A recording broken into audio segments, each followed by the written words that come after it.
and making sure that we don't become so culturally and religiously relative that we start to justify women's rights violations.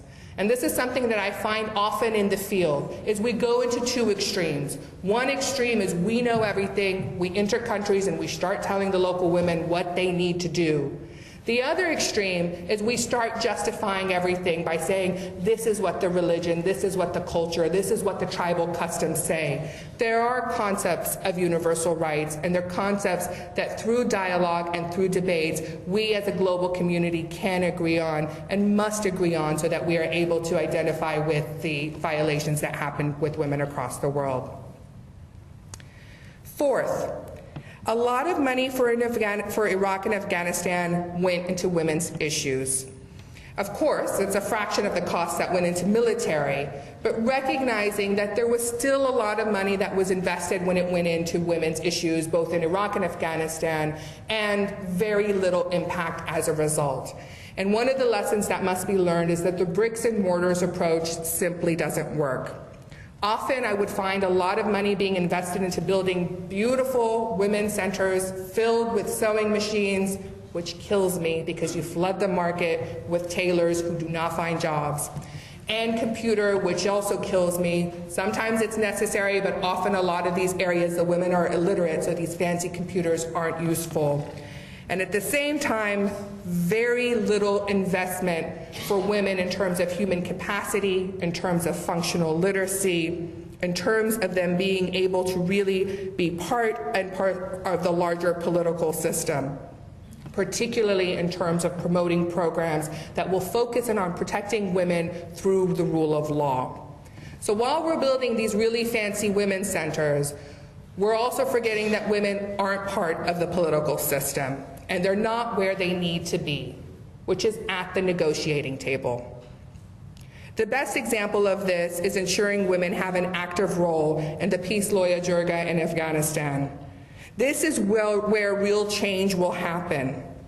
In the post-conflict process, a whole new social contract is being built. And while this new social contract is being agreed on, if women aren't there, their rights will not be enshrined in the Constitution. In most post-conflict and transition environments, a window of opportunity actually opens up where women are able to renegotiate their roles within the community. Sometimes even brand new constitutions are being drafted. Over and over, we're seeing women who played crucial roles in the transition, and in cases like currently in the Middle East with revolutions, played very important roles at the forefront of the revolution. When it comes time for negotiations, when it comes time for the new social contract, their voices are not being heard. This cannot be done. It's simply not sustainable without women being present. And I wanted to acknowledge that it is a difficult process. So I think a lot of us in this room agree that women need to be there, but making it happen is very difficult. And often women themselves will not say it's the priority. Women tend to bear the brunt of war and conflict, and they're frustrated early on when people walk in and start talking about women's rights, or you need to be part of this constitution, or you need to talk about the rule of law. The first reaction from women are like, that's nice, but we really want to talk about access to education, access to income, access to health care. While everyone is worrying about the emerging power dynamics, women are literally worrying about electricity, about clean water, and about putting food on the table and buying medicine for either a sick child or an elderly parent.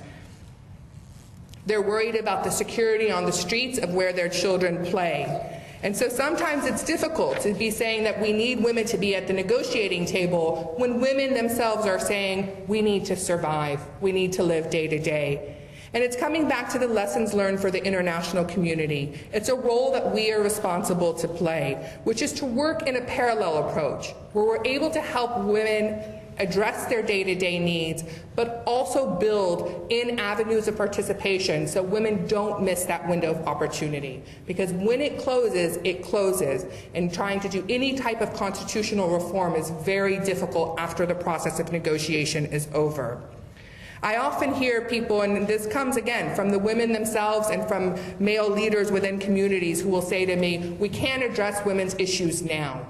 So I always say that not now debate will quickly become never. So it's important that the international community is supporting local women inside to make sure that that process doesn't continue without them. In my book, Barefoot in Baghdad, I call women the negotiating chip. Because a lot of times through political appeasement, women's rights are negotiated away. And this is done by the international community as much as it is done by local warlords or political parties. Often because they want to be able to move on with the process, people will sideline crucial issues that address women and negotiate them away for a larger, more important issue, usually having to deal with oil. They are often playing crucial roles in their communities, the women are, and one of the things I often try to do is make sure that when we're talking about conflict, particularly in Iraq, where everyone was talking about the bombings, the number of Iraqis who were killed in 2005 was reaching 100 people a day, and we forgot that these are personal stories behind them. And one of the most powerful images are the personal stories of women. Women tend to bear this brunt of war, and they tend to be that face of the personal side, not only in terms of war, but in terms of when we're talking about global poverty, when we're talking about global refugees. That face is a female face, and it's important that we're reaching out and making sure to address the issues that they have. Women often, and this is something that never ceases to amaze me in all the countries that I've worked in, women do undergo unbelievable tragedies. Things that a lot of people who were faced with would really fall apart, something that would devastate a normal person. You find almost a superpower, super growth within these women that they refuse to remain victims. I've rarely found women in these societies that tend to play that role of victim. They quickly become survivors, and they very smoothly transition into roles of active citizenships where they're able to really shape their community. Particularly when there's youth involved, women will make great sacrifices to make sure that they're lending a hand to pull the youth up with them in that role of survivor and active citizen. When we discuss women in developing societies, there's always a temptation to kind of glamorize the story. Poor women who need some hero to sweep in and to save them. However, going back to the idea that focusing on women is much more strategic than simply helping a damsel in distress. Women are the pulse of a community, and they are the barometer of success or failure for any international intervention. While in Iraq, it was very common for me to have to negotiate with military and have to answer the question, why women? Which seems a little bit ludicrous because it's so obvious. And people would often tell me, particularly the military, would say, ma'am, we can't talk about women right now. We need to secure this nation. When we're done securing the nation, then we'll talk about your women. And I always had the same response. You won't secure the nation until you talk about my women, until you address women.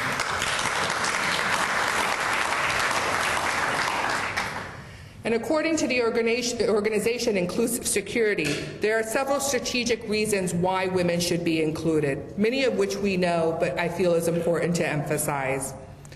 First, women are the community leaders. Both formal and informal authority often lies with the women. Women are adept at bridging culture, ethnic, religious, political, and cultural divides. Very early on in Iraq in 2003, women across different sectarian, Sunni, Shia, Christian, across different ethnic groups. You had the Turkmen, the Kurds, the Arabs. It was women that really came together first, talking about a national platform for women, talking about how to unite as Iraqi women, building across those different ethnic divides. Women have their finger on the pulse of the community. They know what's going on before a lot of other people begin to recognize that there's a trend. And women are often a natural counter to any political extremism. And I'll give the example from Nigeria, where there was a lot of recruitment of young boys in terms of coming on in terms of the militia. And it was women's organizations that did a counter campaign. And it was basically a campaign that was an equivalent of you're being played. You think you're a man, but you're not. They're using you. And it was a counter voice that young boys started to listen to, recognizing that the militias were really exploiting them and not empowering them. And since I'm kind of driving home this point of, nice versus necessary, and women is a necessary and a strategic issue, I wanted to leave you with two examples of issues that arose in Iraq very early on in 2003, but were dismissed as women's issues, and in my opinion, might have caused us the war. Starting in 2003, early on, we started to see several rape cases inside Iraq that happened. And it was a new pattern because under the Saddam regime, you wouldn't see that type of activity. It was nothing major like we saw in Bosnia or in Congo in terms of rape being used as a tool of war, but it was an important indicator that there was a new pattern and that something was wrong. Whenever we would discuss it with the local authorities or with the international military, it was consistently dismissed as a women's issue. This is what happens. There's violence against women, people rape women, and just consistently dismissing it as not anything to have impact outside of women, which alone is enough of a reason to respond, but still people were not responding. Today we know that one of the greatest challenges for Iraq is a lack of police on the ground. We know that really securing the streets of Iraq is one of the reasons that led to the 2005-2006 sectarian violence. And if we hadn't dismissed it just as a women's issue, we could have been ahead of the curve and perhaps prevented a lot of the violence that happened early on. Another example is in late 2003, a very strict monolithic interpretation of Islamic law was introduced. The strict monolithic interpretation would undo the liberal personal status law that was in 1958. So again, when everyone was talking about leaping forward, Iraqi women now had to fight to maintain the status quo of the rights they had. When we highlighted that this issue was happening, it was dismissed again as a women's issue. This is what happens. Muslims, Arabs, they like to oppress their women. And Iraqi women kept saying this is not the case. This does not belong in Iraq. We've never had these type of debates. We've never dealt with these interpretations. But nobody was listening to what the Iraqi women were saying. Today we know that it was a flag for a regional influence, particularly neighboring countries that were coming in with their own viewpoints and their thoughts about what Iraq should look like, things that were alien to Iraqis. And now Iraqi government identifies one of their greatest challenges as having to deal with their neighbors.